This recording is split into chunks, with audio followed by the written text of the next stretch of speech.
تقوی پر ایک واقعہ ہے عبداللہ بن عمر رضی اللہ تعالیٰ کا، اپنے شاگردوں کے ساتھ نکلے تھے، نوجوان کا واقعہ ہے، سبحان اللہ، آج ضرورت ہے جوانوں میں ایسا تقوی پانے۔ عبداللہ بن عمر رضی اللہ تعالیٰ عنہ فرماتے ہیں، ان کا واقعہ ہے کہ اپنے ساتھیوں کے ساتھ نکلے تھے، انہوں نے دیکھا کہ ایک نوجوان لڑکا بکریوں کو چرا رہا ہے۔ واقعہ سچا ہے اس لیے بتا رہا ہوں، مجھے معلوم ہے آپ کی دلچسپی پیدا ہو رہی ہے اور ہوتی ہے، اسی لیے بتانا چاہیے واقعات۔ عبداللہ بن عمر رضی اللہ عنہ اس نوجوان سے کہا، دیکھو یہ بکریاں ہیں نا، اس میں سے ایک بکری ہمیں بیچ دو، ہم خریدنا چاہتے ہیں، پیسہ لے لو۔ اس نے کہا سوری، یہ میرے نہیں ہے، یہ میرے نہیں، میں اس کا مالک نہیں ہوں، میں نہیں بیچ سکتا ہوں، اس کا مالک کوئی اور ہے، میں چراتا ہوں بکریاں خالی۔ عبداللہ بن عمر رضی اللہ عنہ نے اس کا امتحان لینا چاہا اور پوچھا کہ ٹھیک ہے تم بیچ دو، ہمیں پیسے لے لو، جب مالک پوچھے گا شام کو گھر جاؤ تو کہہ دینا کہ ایک بکری گم ہو گئی۔ کیا ہو گئی؟ یا بھیڑیا کھا گیا۔ ایسے اس کو ٹیسٹ لینے، اس کا تقوی کیا ہے دیکھنے کے لیے۔ اس نوجوان نے کیا کہا؟ فَأَيْنَ اللَّهُ، اللہ کو کیا جواب دوں گا، اللہ کہاں ہے؟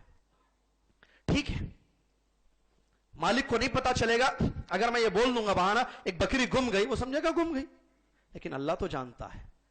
اس کی یہ بات اتنی اثر کری عبداللہ بن عمر رضی اللہ تعالیٰ عنہما پر کہ بار بار روتے ہوئے وہ یہی کہہ رہے تھے، فَأَيْنَ اللَّهُ فَأَيْنَ اللَّهُ، اللہ کا کیا، اللہ رب العالمین کو کیا جواب دیں گے، اللہ کو کیا جواب دیں گے۔ روئے اور یہ پڑھتے رہے۔ اس کے بعد گئے، اس کے مالک کا پتہ کیا اور اس سے کہا کہ ہم تمہاری سارے ریوڑ کو، ساری بکریوں کو خرید لیں گے۔ ساری بکریاں خرید لی اور اس کے بعد کہا کہ ہم تمہارے پاس جو کام کرتا ہے اس کو آزاد کر دو، تم اس کے پیسے لے لو۔ پیسے دے دیے، اس نوجوان کو آزاد کر دیے، بکریاں لیے، بولے یہ ہماری طرف سے آپ کے لیے ہدیہ ہے، لے لو۔ تقوی، اللہ اکبر، کیا تقوی! اللہ تبارک و تعالیٰ نے سچ فرمایا اور اللہ سچ ہی کہتا ہے، وَمَن يَتَّقِ اللَّهَ يَجْعَل لَّهُ مَخْرَجًا وَيَرْزُقْهُ مِنْ حَيْثُ لَا يَحْتَسِبُ، جو اللہ سے ڈرے گا اللہ تعالیٰ اس کی ہر مشکل کو دور کر دے گا اور ایسی جگہ سے اس کو رزق دے گا جہاں کا وہ سوچ بھی نہیں سکتا ہے۔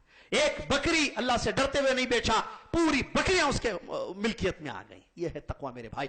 نوجوانوں تقوی پیدا کرو، انشاءاللہ دھن دولت اللہ تعالیٰ دے گا، دنیا اور آخرت کی کامیابی دے گا، بشرطے کہ دلوں میں تقوی پیدا کرنے کی ضرورت ہے۔ ہم نماز پڑھتے ہمارے دلوں میں ڈر نہیں ہے، ہم روزہ رکھتے ہیں ہمارے دلوں میں ڈر نہیں ہے، رمضان آ کر چلا جا رہا ہے، لعلکم تتقون پڑھتے پڑھتے تھک گئے ہیں، سنتے سنتے تھک گئے، لیکن ہمارے دلوں میں ڈر نہیں آ رہا ہے۔